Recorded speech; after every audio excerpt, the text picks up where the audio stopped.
Olá, essa é a entrevista na íntegra com o professor do Instituto de Economia da UFRJ, José Eduardo Cassiolato, convidado pela AFPEA para compor o episódio de número 7 do podcast Mundo Pós-Pandemia. Você pode ouvir o podcast conduzido pelo jornalista Lucas Scherer, com os melhores momentos dessa entrevista e de outros convidados, acessando a página da AFPEA por Direitos e Democracia, no Spotify e em outras plataformas. Você também pode ouvir na íntegra as outras entrevistas deste episódio e de outros aqui no nosso canal do YouTube.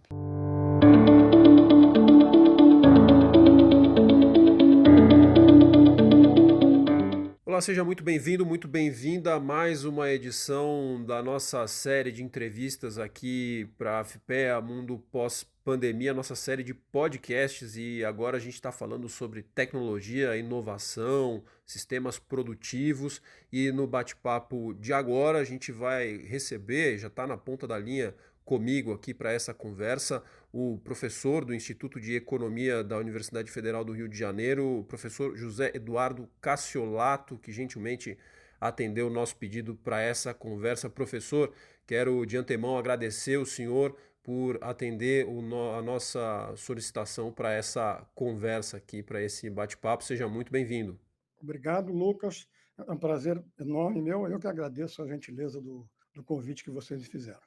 Bom, professor, eu queria começar com uma pergunta aqui sobre globalização e os impactos da pandemia, né? Porque em meio à globalização dominada pelas finanças, em um processo de transformação tecnológica, a inserção do Brasil no cenário mundial, a nossa capacidade de resolver conflitos internos estava bastante limitada quando a gente chega ali no momento de eclosão da pandemia. Queria saber do senhor, o senhor concorda com essa análise primeiro, como o senhor via o cenário pré-pandemia e como o senhor acha que a chegada da Covid-19, né, muda, altera de alguma maneira esse cenário? Bom, essa é uma pergunta complexa, evidentemente, mas eu vou começar pelo seguinte, quer dizer, eu acho que a pandemia, aí eu sigo alguns autores conhecidos, em particular o sociólogo Boaventura de Souza Santos, né, quando ele diz, corretamente do meu ponto de vista, que a pandemia, no fundo, ela é uma crise aguda no meio de uma crise crônica, né? Então, a questão que você coloca, eu concordo com ela em termos gerais, mas tem um pedaço que eu acho que a gente precisaria trabalhar um pouco mais. A ideia de que o Brasil estava com muita limitação no período anterior. Quer dizer, o que a pandemia traz, né, ela explicita, e aí para a população como um todo, né, para as classes dirigentes, para todo mundo, uma crise que era uma crise prevista por muita gente. Quer dizer, já tem documentos de diversos matizes ideológicos que já na primeira década do milênio diziam que seria inevitável você ter alguma coisa semelhante a essa horrenda coisa que nos assola desde 2020, que é a pandemia da Covid-19. Então, ela é parte integrante de um processo de transformação, né, que você corretamente colocou bem, da globalização dominada pelas finanças, né, e que cujos resultados já se anteviam há algum tempo. Então, ela simplesmente tem esse papel, digamos assim, de colocar nos olhos de todo mundo essa crise crônica pela qual o capitalismo passava já há algum tempo, né? E que ficou, evidentemente, mais evidente a partir da crise de 2007, 2008, né?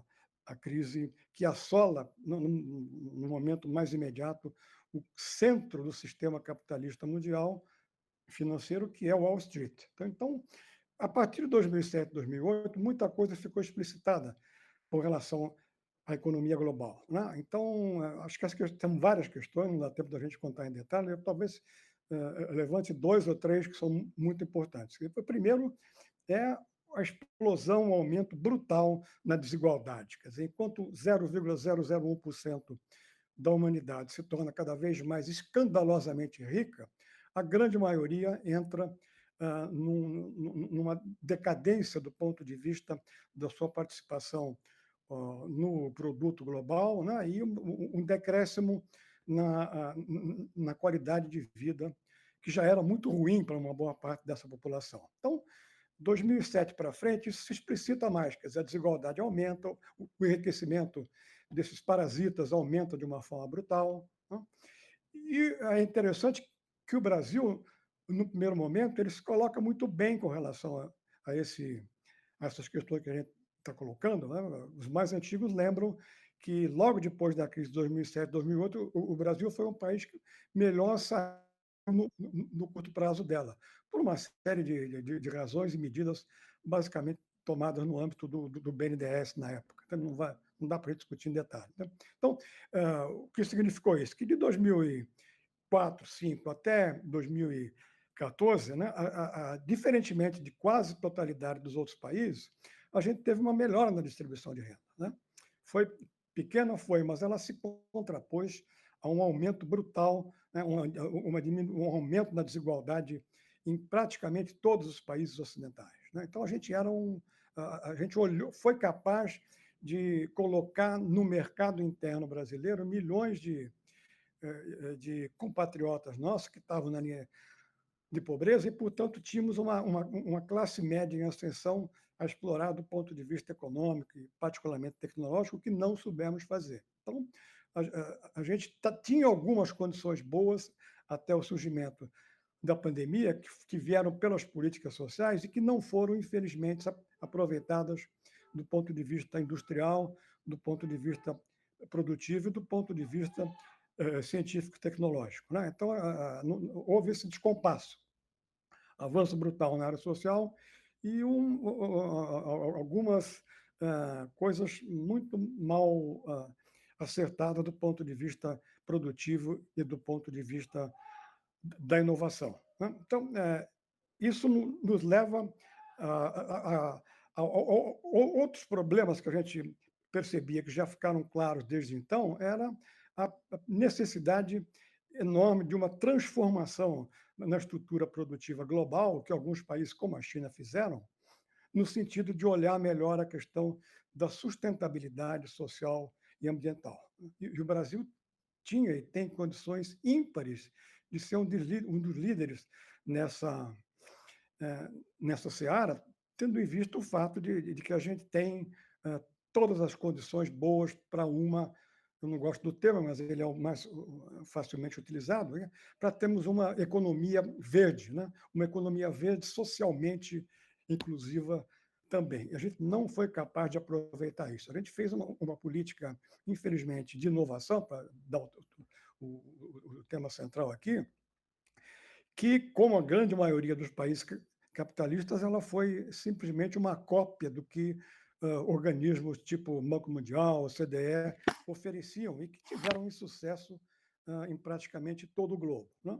Então, essa situação pré-pandêmica, né, que foi muito agravada, sem dúvida, pelo golpe de 2015, 2016, ela nos leva a entrar na pandemia numa situação muito complicada. A sorte que a gente teve, evidentemente, é que a gente tem um SUS para o qual houve tentativas de destruição quase que absoluta a partir de 2016, mas que tinha uma resiliência muito grande e se mostrou importantíssimo nessa situação. Então, se eu trouxer isso para hoje em dia, quer dizer, como é que a gente vê o pós-pandemia? Quer dizer, no cenário anterior, né, essa questão do aumento da desigualdade, empobrecimento generalizado, que não ocorreu em países do terceiro mundo, não. Porque se você olhar a Europa hoje, se você olhar os Estados Unidos, por que Trump foi eleito? É porque você teve essa rápida transferência de atividades produtivas comandadas pelas grandes transnacionais para o Sudeste Asiático e que empobreceram uma boa parte da população daquele país. Quer dizer, um resultado disso, evidentemente, é que de 2005 para cá, os mercados consumidores principais no mundo inteiro, com exceção principalmente de China, Índia, né, e o Brasil até 2015, mas depois, infelizmente, entramos no mesmo caminho que a maior parte das economias ocidentais, né, o mercado consumidor ele fica estagnado, né? Vou dar dois exemplos para ser muito rápido. Automóveis. Você pega o mercado consumidor mundial de automóveis, você vai ver que, tirando a China, 2005 para cá, nada cresce. O mercado é estático, ele permanece no mesmo nível, no mundo inteiro, hein? Se tirar a China e Índia, particularmente. Fármacos, que é uma coisa importantíssima para a área de saúde, que é uma das áreas importantes da nossa conversa. Né?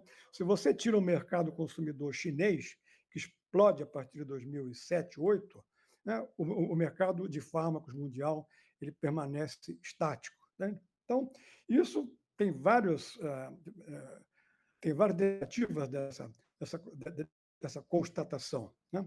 Primeiro é o fato de que as grandes internacionais começam a olhar com o olho de aves de rapina cada vez mais países como o nosso, que é um grande mercado em termos reais, em termos potenciais também. Né? Então, toda a política que a gente faz ao longo desses 20 anos, desse milênio, ela é uma política muito ingênua com relação ao grande capital internacional. Também vou te dar um único exemplo, né? A gente poderia dar N exemplos. Né?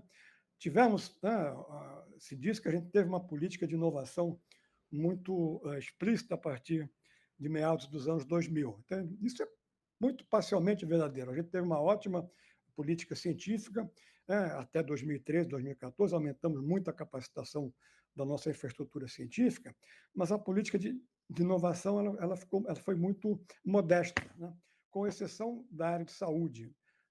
Na época dos ministros Temporão e os que seguiram, o Chioro e o Alexandre Padilha, né?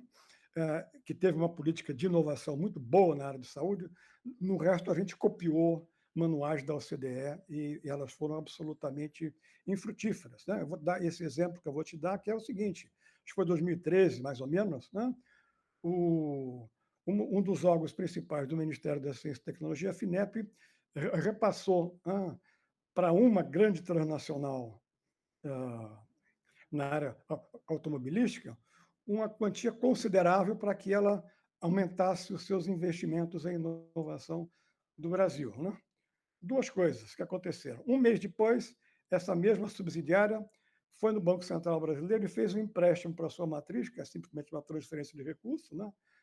Exatamente no mesmo montante daquele que ela tinha recebido da FINEP. Mais ainda, essa mesma multinacional é aquela que fechou as portas, né, do Brasil há pouco tempo atrás. Né? Todos sabemos que é a General Motors. Então, você dá milhões para a General Motors fazer inovação no Brasil, ela devolve esse dinheiro para a sua matriz rapidamente, para fazer caixa, sei lá o quê, e logo depois ela fecha as portas no Brasil e vai produzir em outro lugar.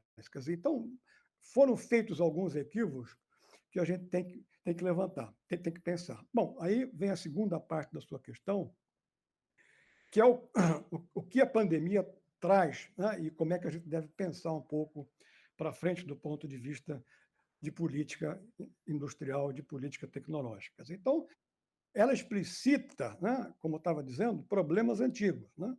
Então, para a gente olhar para frente, a gente tem que voltar nesses problemas antigos e voltar a algumas soluções que foram propostas por vários, não apenas por mim, pelo meu grupo de pesquisa, mas por vários outros grupos de pesquisa aqui no Brasil, especialmente o grupo de pesquisa coordenado pelo professor Carlos Gadelha na Fundação Oswaldo Cruz, que já desde 2009, 2010, dizendo, olha, a gente tem que centrar a política industrial e a política científica e tecnológica nas grandes questões nacionais, né?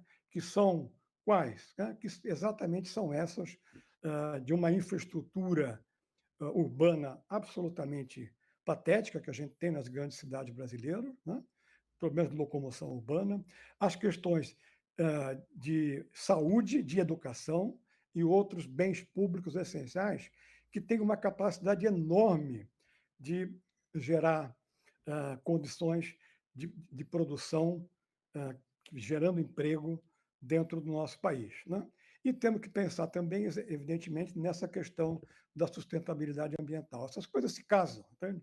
A gente pensar no centro de uma política industrial e de inovação para empresas brasileiras de capital nacional, né, e que se centrem exatamente na tentativa de solução desses problemas essenciais. Nos liberarmos um pouco dessas falácias neoliberais. Infelizmente, a gente tem visto que mesmo depois da pandemia, né, o governo continuou em algo que está cada vez mais visto como absolutamente equivocado, né, que é o prosseguimento dessas estratégias de liberalização, de pseudo-liberalização, e a gente viu ano passado com a privatização patética de água e esgoto que a gente teve no nosso país. Quer dizer, enquanto a gente está fazendo isso agora, né, vários documentos de pesquisa mostram que onde você teve privatização desses serviços essenciais, houve um colapso na qualidade desses serviços, os preços aumentaram, né? E a questão tecnológica de inovação ela foi colocada para baixo do tapete. Então, a produção é um pouco muito clara, quer dizer, tem condições?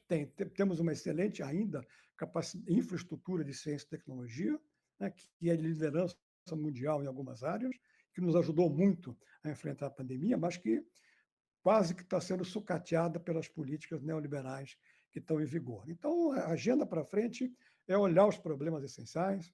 Isso, né, vários de nós já dizemos há mais de 10 anos, e agora, felizmente, isso volta a tempo. Olhar esses problemas, né, ver mecanismos, e existem isso, para dar conta deles, e aí a questão da tecnologia e da inovação adquire um caráter absolutamente fundamental. Professor, nesses últimos anos a gente vem acompanhando e talvez a pandemia, pelo fato das medidas restritivas, né, de locomoção e de encontro, terem forçado uma parte da população a utilizar a tecnologia como um instrumento para substituir esses momentos, esses eventos e afins, nos colocou em mais contato e olhando mais para esses avanços tecnológicos, né? Então, inteligência artificial, indústria 4.0, internet das coisas, foram temas que ganharam o debate público, ou ganharam ainda mais espaço no debate público ao longo desses 2 anos aí em que a Covid-19 nos acompanha. Com a intensificação do uso dessas novas tecnologias, na opinião do senhor, quais devem ser os impactos nos modos de produção e consumo, de maneira geral, no mundo, e como, novamente, o Brasil se insere, nesse cenário?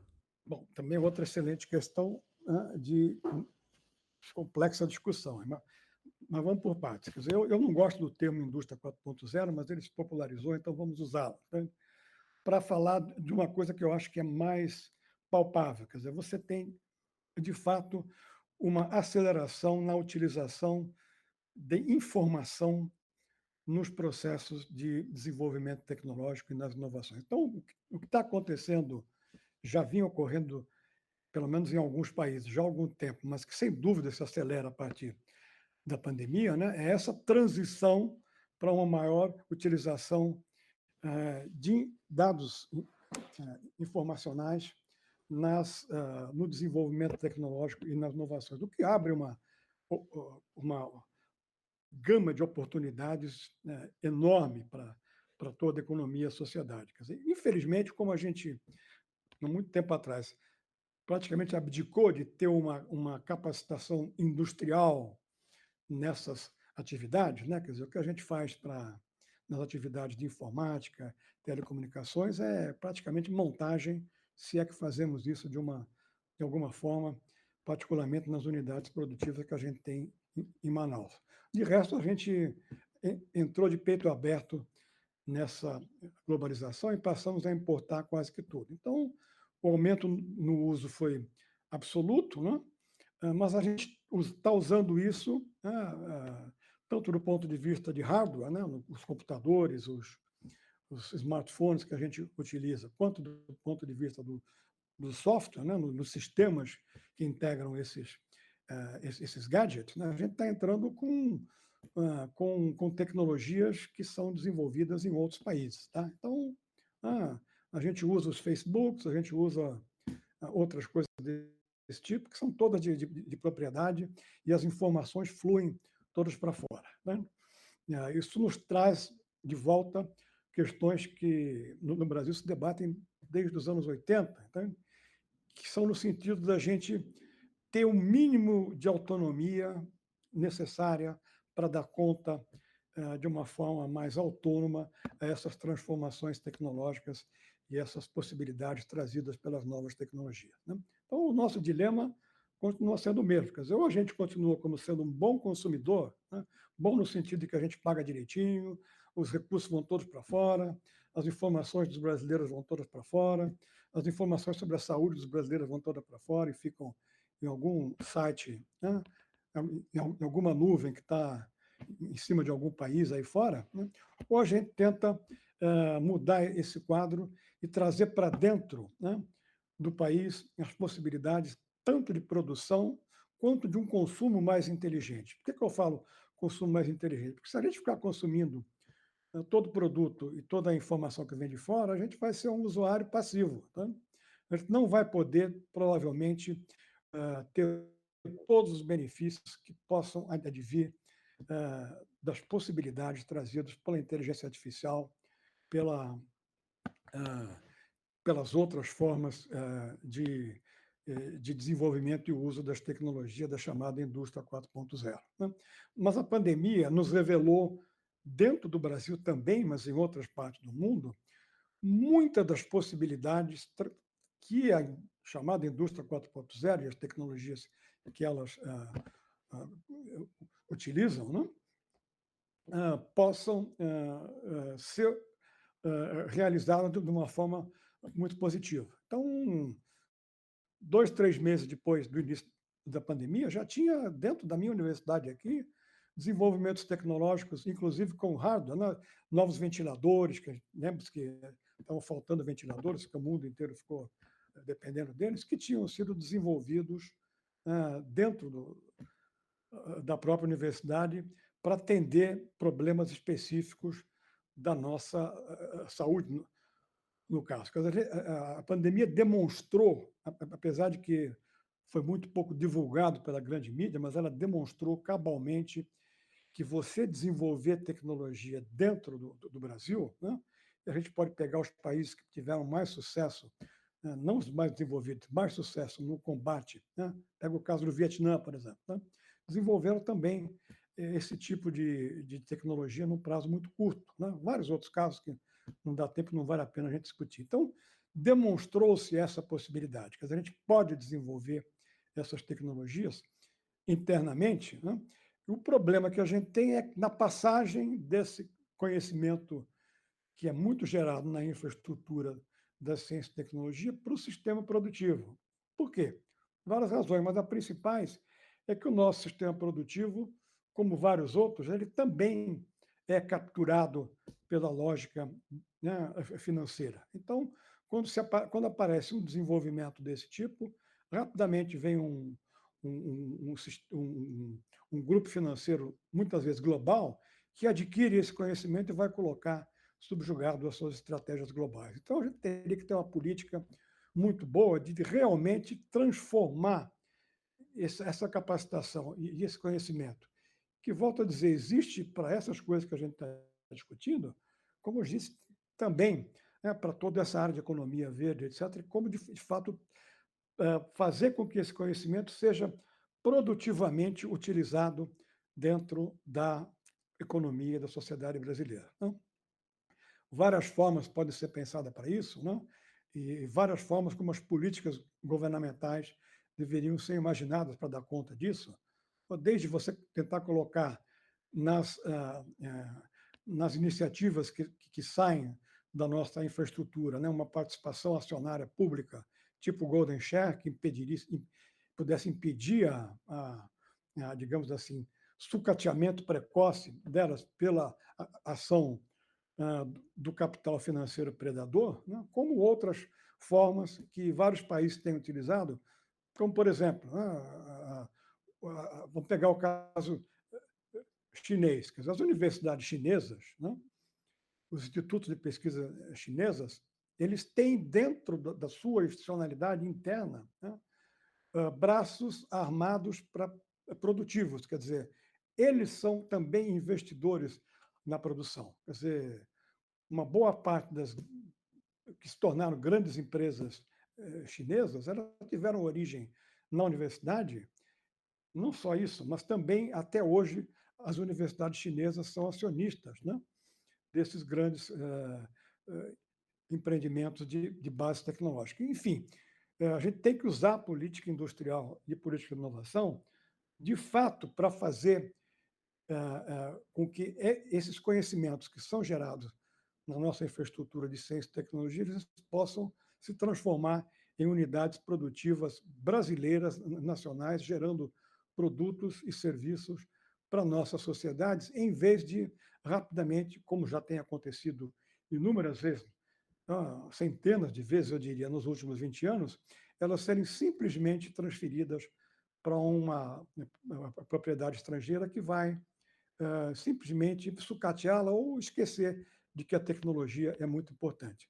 A gente chegou a ter, até a primeira metade da década desse milênio, uma pequena empresa que estava se tornando grande na área de biotecnologia.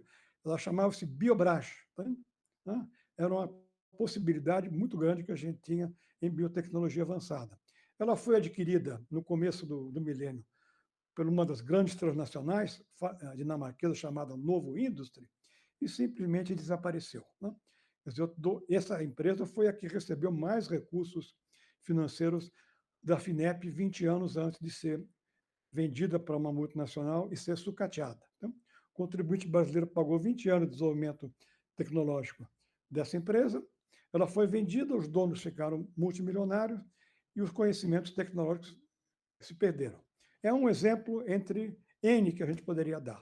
Quer dizer, se você não mudar essa parte da não política industrial que a gente tem tido nos últimos 20 anos, não vai adiantar continuar desenvolvendo tecnologias, né, nas universidades brasileiras, que, volto a dizer, tem uma capacitação muito elevada, né, nessa área. Bom, professor, a gente vai chegando ao final da nossa conversa. Acho que o senhor entrou já no rumo da onde eu queria, para onde eu queria ir para concluir aqui o nosso papo, que é medidas práticas para colocar adiante essas ideias sobre as quais o senhor nos falava, né, das necessidades do país para desenvolver o setor tecnológico e de inovação de maneira geral. E o senhor fala, né, de investimento público em desenvolvimento de empresas, de tecnologias, enfim, num momento em que o debate sobre a privatização está mais uma vez, e talvez de maneira mais forte, talvez nos últimos anos, em discussão, né? Se fala em privatização da Petrobras, inclusive, processos de tentativa de privatização de outras grandes empresas brasileiras, como os Correios, a Eletrobras, já mais avançada nesse processo. O senhor acredita que o caminho é o oposto? Então, é isso, se eu entendi bem, a gente precisa de mais investimento público, de uma presença maior do Estado para organizar o setor produtivo e de inovação no Brasil? Veja bem, se a pandemia nos traz alguma luz, né, como eu estava dizendo no início, ela coloca uma luz em problemas que estavam sendo jogados debaixo do tapete exatamente pelo neoliberalismo privatista que você estava colocado, né? O conflito que a gente está vivendo hoje na Ucrânia, ele escancara isso de uma forma brutal. Entende? Quer dizer, a gente continua atrasado na percepção das tendências da economia global. Entende? Quer dizer, então, qualquer analista sério, tanto no Brasil quanto no exterior, que esteja vendo esse conflito armado, que se sobrepõe à pandemia, ele chega à conclusão rapidamente de que o Estado já voltou. Já voltou. Né? A gente está fazendo uma pesquisa junto à Fiocruz aqui sobre as políticas industriais ao longo desse milênio, né? E se você olha da pandemia para cá, né, o tipo de política que já está sendo implementado em quase todos esses países, né, é uma coisa espantosa. Entende? Podia dar vários, eu vou dar um só. Entende? Você tem um aumento enorme a partir de 2020 em medidas de controle do investimento estrangeiro em praticamente todos os países da OCDE, né, em vários outros países em desenvolvimento, se a gente possa usar esse termo. Entende? Então, a gente está atrasado com relação a isso. Entende? A gente está ainda numa privatização que já é absolutamente deixada de lado, né, enquanto elemento de discussão de política em praticamente todo mundo. Né? Então, por que acontece isso no Brasil? É porque você tem interesses financeiros muito grandes, inclusive na grande imprensa corporativa, né?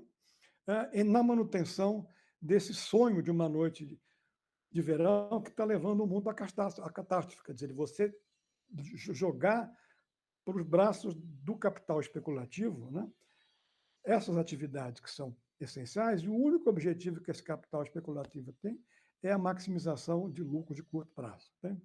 Então, a gente já vê isso em outras privatizações, e aqui se tenta, né, acabar com o pouco que a gente tem. Então, me parece até um pouco estranho, né, que não tenha um debate um pouco mais aprofundado sobre isso.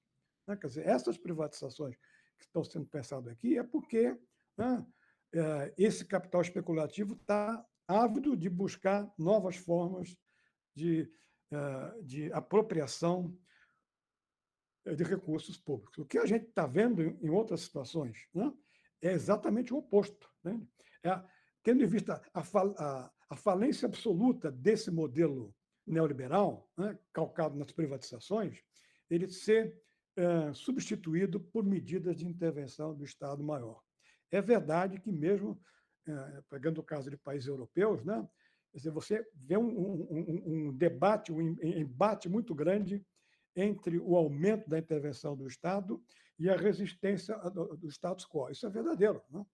Você vê no caso do Reino Unido, quer dizer, com toda a percepção que se teve ali de que a pandemia mostrou a importância maior do Estado, o governo do Boris Johnson continua com os mesmos dogmas privatistas. É verdade isso. Né?